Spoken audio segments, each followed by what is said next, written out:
सोनपुर के जंगल में एक लालची और कंजूस चिड़िया रहा करती थी। उसका नाम टोनी था। उसे खाने पीने का बहुत शौक था। एक दिन वह भोजन की तलाश में जा रही थी, तभी उसकी नज़र काले कौवे पर पड़ती है। वह पकोड़े बेच रहा था। टोनी चिड़िया तुरंत कालू कौवे के पास पहुंच जाती है। अरे ओ कालू भैया, क्या कर रहे हो? तुम्हें दिख नहीं रहा मैं पकोड़े तल रहा हूँ। गुस्सा क्यों करते हो कालू भैया? वह तो मुझे भी दिख रहा है कि तुम पकोड़े तल रहे हो।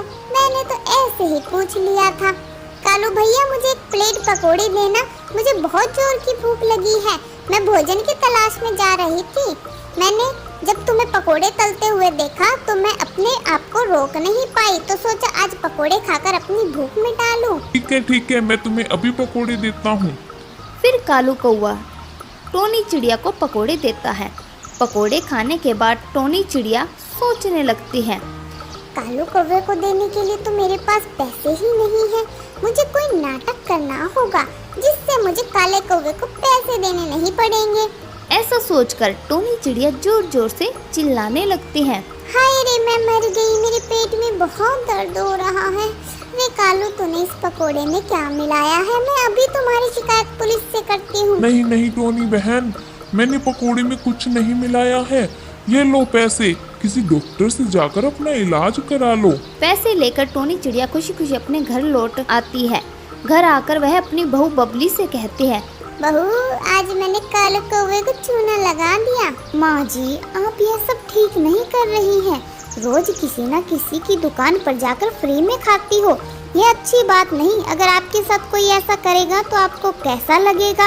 अरे ओ ज्ञान की देवी, अपना ज्ञान देना छोड़ और जाकर अपना काम कर। मेरा पेट तो भर चुका है, मैं तो चली आराम करने। बबली चिड़िया को अपनी सास की आदत बिल्कुल अच्छी नहीं लगती थी। वह अपनी सास को समझाने का बहुत प्रयास करती, लेकिन उसकी सास समझने को तैयार नहीं थी। एक दिन की बात है, टोनी चिड़िया की सहेली हरी तोती उसके घर आती है और उससे कहती है, टोनी, ये ले फल और मिठाइयाँ। मेरे बेटे ने विदेशी चिड़िया से शादी कर ली है और कभी मौका मिले तो मेरी बहू से मिलने जरूर आना। मैं चलती हूँ, मेरे घर पर बहुत सारे काम पड़े हैं। इतना कहकर हरी तोती वहाँ से चली जाती है। हरी तोती के जाने के बाद टोनी चिड़िया फल और मिठाइयों को खाने लगती है। थोड़ी ही देर में वह सारे फल और मिठाइयों को खा लेती है। यह फल और मिठाइयाँ तो बहुत ही स्वादिष्ट थी। इसी तरह 2 दिन गुजर जाते हैं। अचानक एक दिन आधी रात को टोनी चिड़िया चिल्लाने लगती है, अरे बहू, मेरे पेट में बहुत दर्द हो रहा है जोर से। किसी डॉक्टर के पास ले चल, नहीं तो मैं मर जाऊंगी। उसकी रोने की आवाज़ सुनकर बबली चिड़िया उसके पास आती है और कहती है, अरे माँ जी, यह आपका घर है, यहाँ क्यों नाटक कर रही हो? करमजली, मैं दर्द से मरी जा रही हूँ, तुझे ये सब नाटक लग रहा है। तभी बबली चिड़िया देखती है कि उसकी सास के पेट से एक बड़ा पेड़ निकल आया है। पेड़ देखकर दोनों सास बहू डर जाती हैं।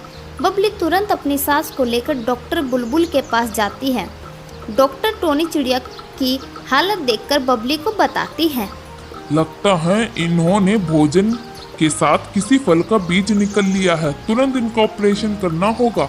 बबली चिड़िया, तुम तुरंत ऑपरेशन के पैसे जमा करा दो, नहीं तो टाइम के साथ यह पेड़ और बड़ा हो जाएगा। यह सब सुनकर बबली चिड़िया बहुत हैरान हो जाती है और सोचती है, हे राम, अब मैं कहाँ से लाऊं ऑपरेशन के पैसे? पता नहीं माँ जी खाने के पीछे इतना लालच क्यों करती थी। डॉक्टर, कुछ भी करके मेरी सास को बचा लीजिए, मैं जल्दी से जल्दी पैसे जमा कर दूंगी। अब बबली चिड़िया अपनी सहेली सुंदरी के पास पैसे लेने जाती है और टोनी चिड़िया की तबीयत के बारे में बताती है। बहन, मेरी सास बहुत बीमार है। अगर टाइम से उनके पेट से पेड़ नहीं निकला तो वह पेड़ और बड़ा हो जाएगा।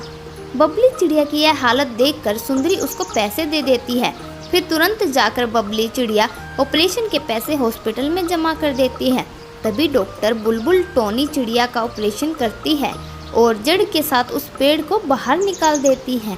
कुछ दिनों बाद टोनी चिड़िया स्वस्थ हो जाती है और फिर खाने के लिए लालच करना छोड़ देती है और बबली चिड़िया से कहती है, बहू, मुझे माफ कर दो, मेरी वजह से तूने बहुत परेशानी उठाई।